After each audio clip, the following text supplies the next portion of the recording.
Hello ladies and gentlemen, boys and girls. Today we're going to be checking out the NSX Mark II.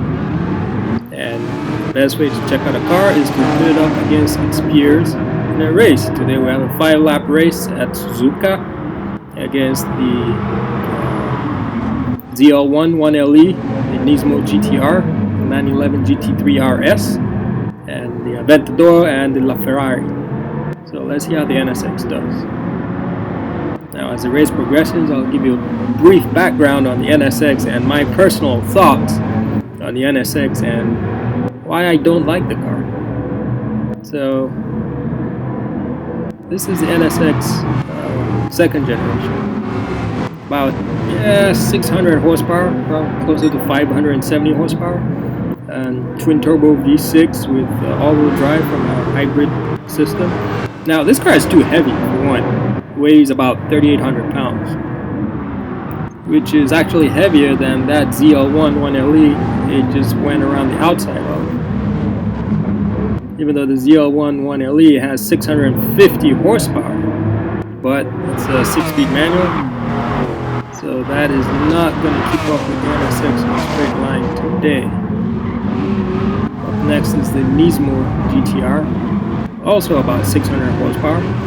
And compared to the Nismo GTR, the NSX is actually quite a bargain, because the Nismo goes for about $200,000, while the NSX they go for about $160,000.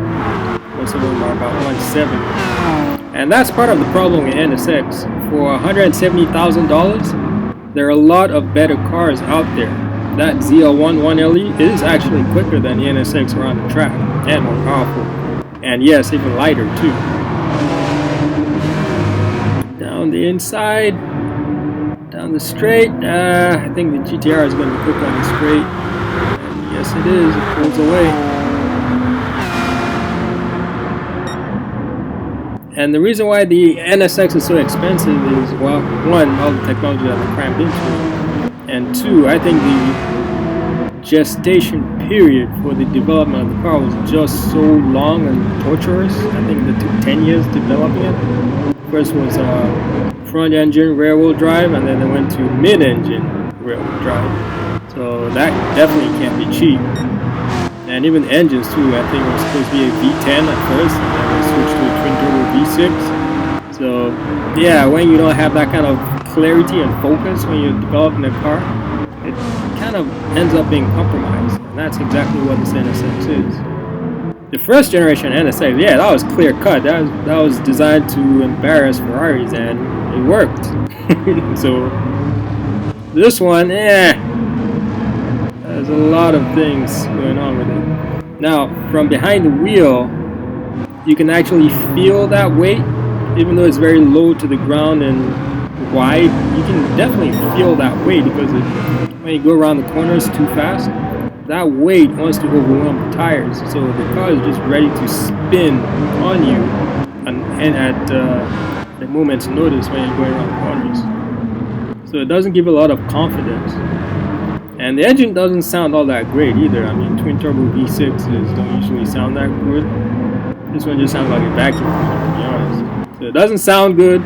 It's quick as hell in a straight line, but going around corners doesn't give you a lot of confidence. It just wants to slide all that weight from the battery pack and the engine and the twin turbos and all the cooling.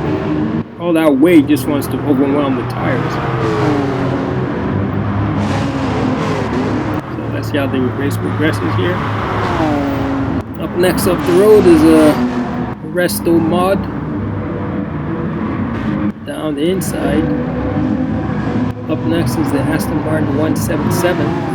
Car has a V12 with about 700 horsepower, and it's lighter too. So in a straight, it's not going to keep up with the Aston Martin. And in the corners, should be able to pass it. Now this NSX here has the tires upgraded and the suspension upgraded as well. Other than that, it's stopped. So upgraded tires and suspension.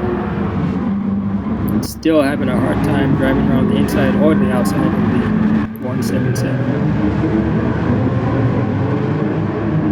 Definitely not going to get on the straight. Yeah. So, I mean, the NSX came out at the same time as the LaFerrari, the P1, and the 918 Spider, and all those are all hybrids as well. So, in a way, compared to those cars, it's a lot cheaper, yeah. But those cars were focused high-end machines with, you know, this one purpose. This is designed to be more of a everyday sports car, and it doesn't really work.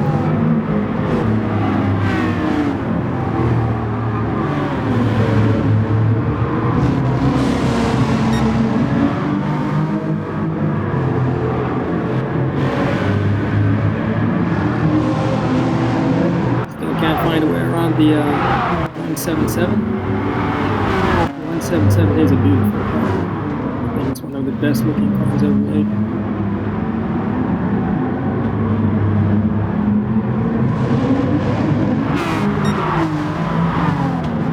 That's one we got in there. Very fast in the straight line, obviously. On the inside, finally, job done. A little bit rude there, but I had to do that to get by. And now I expect the NSX to disappear down the road and chase down the Veyron. Yes, the Veyron is one of the quickest cars in the world in a straight line, but around corners, it too is a very heavy car, so with upgraded suspensions and tires, I expect the NSX to get around the inside or the outside of the Veyron. The inside, no, not straight, so the Veyron is just going to pull away. Yes, it does, pulling away even in the slipstream. The NSX can't keep up.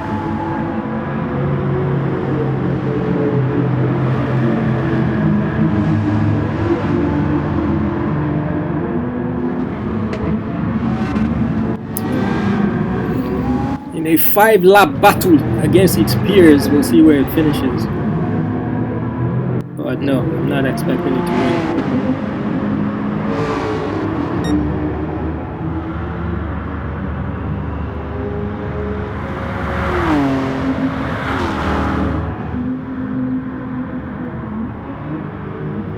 Brakes, turn one.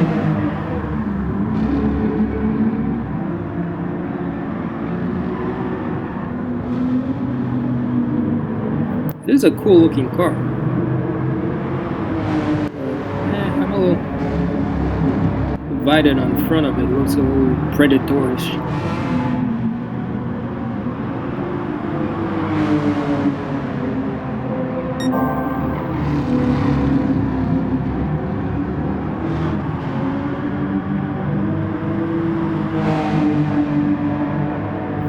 So I hope they come out with a Type R, which is more focused, a lot lighter, get rid of all the electronics, the battery pack and the electric motors, just make it a twin turbo, lightweight, focused machine. So the NSX is now up to second place.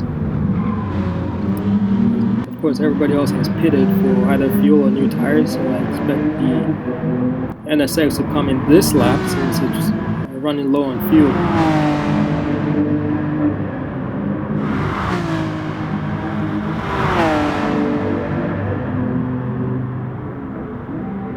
The brakes. Braking is very good. So, braking is decent, and it's actually catching up to the LaFerrari. It's now on the tail of it, but try to keep up with it in the slipstream. No, not gonna happen. Away, easy. Catch up in the corners.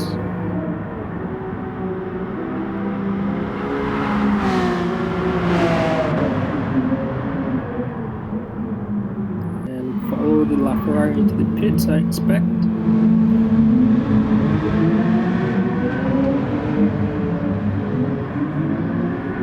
Yes, they do. They're both pit.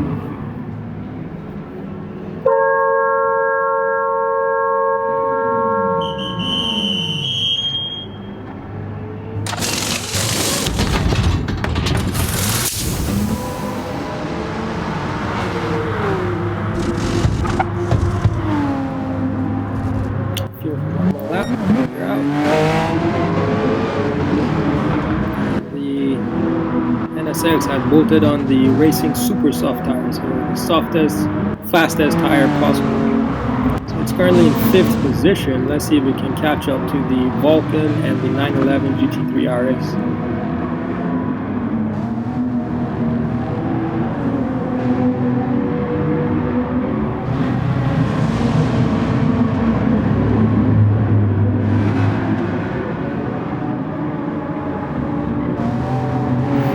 I'm actually not a fan of the Aston Martin Vulcan either. I think that car is pretty much useless on the road.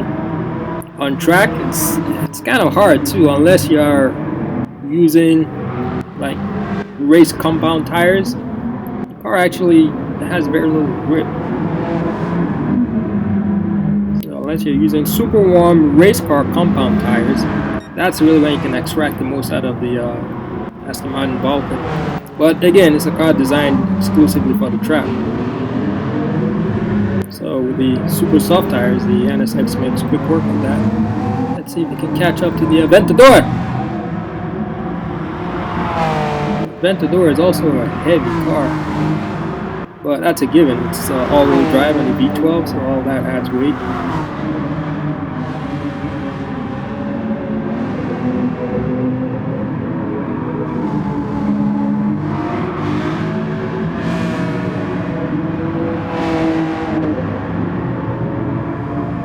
A little bit closer, but no way, no how it's going to catch up to the Aventador. So I think 4th place is as good as it's going to get for the NSX, and that pretty much sums up the new NSX. 4th place. There are a lot of other cars out there for that price that are better, like the 911 GT3 RS,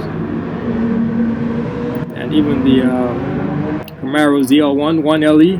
I think it's a better track car than the NSX, and it costs half as much. So there you have it, the problems with the NSX, and hopefully they can all be fixed. Hope you guys enjoyed the race. See you guys next time.